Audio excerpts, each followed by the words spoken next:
Good morning, everyone, and welcome to the PivotBoss pre-market video for Wednesday, June 26, 2019. I am Frank Ochoa, aka PivotBoss. Here's a look at the daily time frame of the ES. You'll notice here that price has pulled back after yesterday's decline, but is currently retesting the previous session's midpoint, and that is very, very important because a failure to get beyond that midpoint, call it 2940, could offer an opportunity for bears to jump in and defend after yesterday's sell-off for a shot at dropping this thing much lower.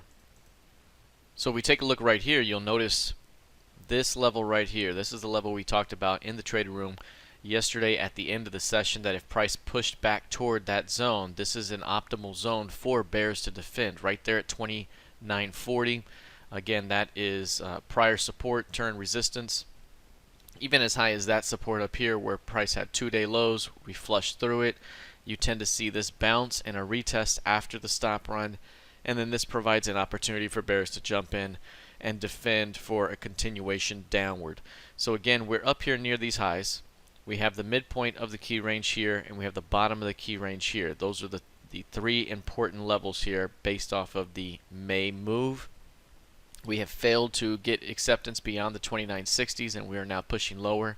In most cases, you see a return back to the midpoint very easily. That's 2880 with a shot to continue downward toward the bottom of the key range, and that's basically 2800. At the moment, we are now inside the PIMA trigger zone. That's a very bullish type of pullback. The only thing here that's concerning is that, again, we are rejecting off of the key range high here. So typically speaking, this would offer an opportunity for bulls to defend and continue this thing higher. But after rejecting at the edge of the key range here, the odds lessen that that type of behavior can happen. So again, 2940 is going to be the big time level to watch intraday today. Any failure to get beyond that level could offer a continuation to the downside either today or over the course of the next several days. All right, let's take a look now at the NQ. The NQ has a very similar development here, and that key level is 7700. That's the important level. We broke down the previous session through 2-day lows. We got quite the sell-off throughout the day. Tech was hit a little bit harder than the ES and certainly the YM.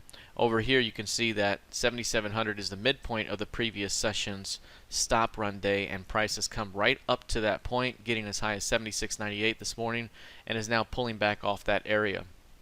Again, that is an optimal zone for bears to defend for those that believe that we are headed much lower.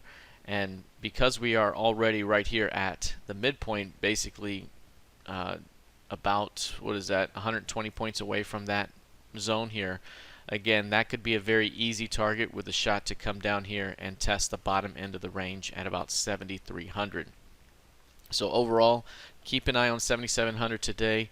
Failure to get above that zone could offer an opportunity for bears to jump in and defend. Again, we do have a very bullish trend here, and typically speaking, this pullback into the PIMA trigger zone offers an opportunity for bulls to defend and continue this thing higher.